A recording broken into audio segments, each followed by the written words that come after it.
Indonesia के Sumatra में बीती रात विशाल ब्लैकआउट हुआ, जैसे कि आइलैंड के कई ऐसे शहर थे जो अंधेरे में डूब गए। इलेक्ट्रिसिटी ग्रिड में तकनीकी खराबी के कारण उत्तरी और मध्य सुमात्रा के कई शहरों में ब्लैकआउट हो गया। 275 केवी की high voltage overhead transmission line में आई खराबी के चलते इंटरकनेक्शन फेल हो गया, जिससे बिजली की आपूर्ति ठप हो गई। पेकानबारू, मेदान और बांडा आचे जैसे बड़े शहरों में ट्रैफिक लाइट बंद होने से भारी जाम लग गया। स्थिति संभालने के लिए पुलिस को सड़कों पर उतरना पड़ा। सिर्फ इतना ही नहीं, मोबाइल नेटवर्क और इंटरनेट सिग्नल भी कमजोर हुआ या फिर ठप हो गया।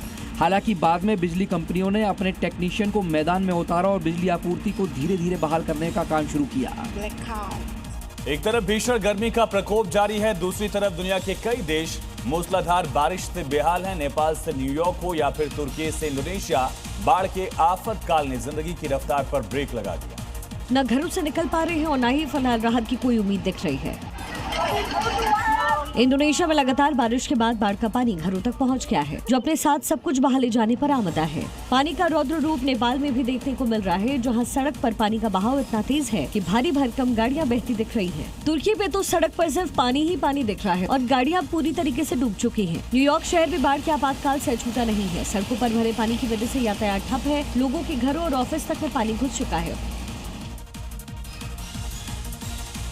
बात करते हैं अफगानिस्तान की, जहां के कंधार, हेरात, घोर और तखर जैसे राज्यों में रात भर तेज हवाएं चलती रही और आंधी तूफान ने यहां जमकर तबाही मचाई है। देखिए,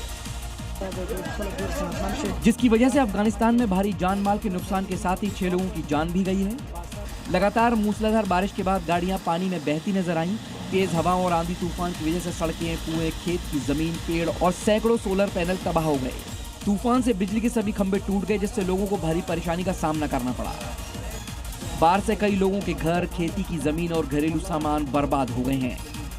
मध्य एशिया की बात करें तो उज्बेकिस्तान के कई ऐसे राज्य हैं, कई ऐसे शहर हैं जहां पर बाढ़ ने हालत खराब कर दी है। पानी के साथ ही कीचड़ के सैलाब से जनजीवन अस्त व्यस्त हो चुका है। कीचड़ के बहाव से पुल क्षतिग्रस्त हो गया, साथ ही लोगों की संपत्ति को भारी नुकसान पहुंचा है।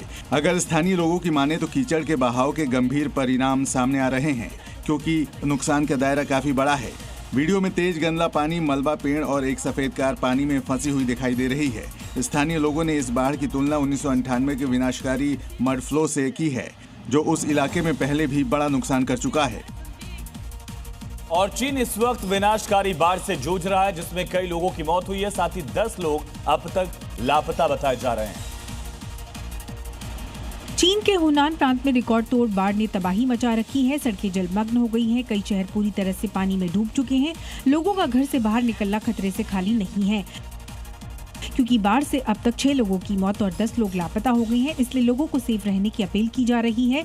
साथ ही बाढ़ में फंसे लोगों के लिए तेजी से रेस्क्यू अभियान भी चलाया जा रहा है। भारत के कई ऐसे हिस्से हैं जो कि गर्मी से झुलस रहे हैं। कश्मीर घाटी में बारिश के बाद लोग राहत महसूस कर रहे हैं। देखिए, कश्मीर में कई जगहों पर बारिश के बाद तापमान में गिरावट दर्ज की गई।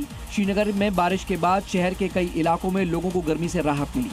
बारामूला के रफीबाद लासर इलाके में आसपास के गांव में ओलावृष्टि हुई, जिससे बागों और खड़ी फसलों को भारी नुकसान पहुंचा। भारी बारिश के बाद आए तूफान ने फसलों को क्षतिग्रस्त कर दिया। बांदीपुरा इलाके में भी तेज हवाओं के साथ बारिश हुई और ओले भी गिरे। ओलों की वजह से फसलों को काफी नुकसान पहुंचा है।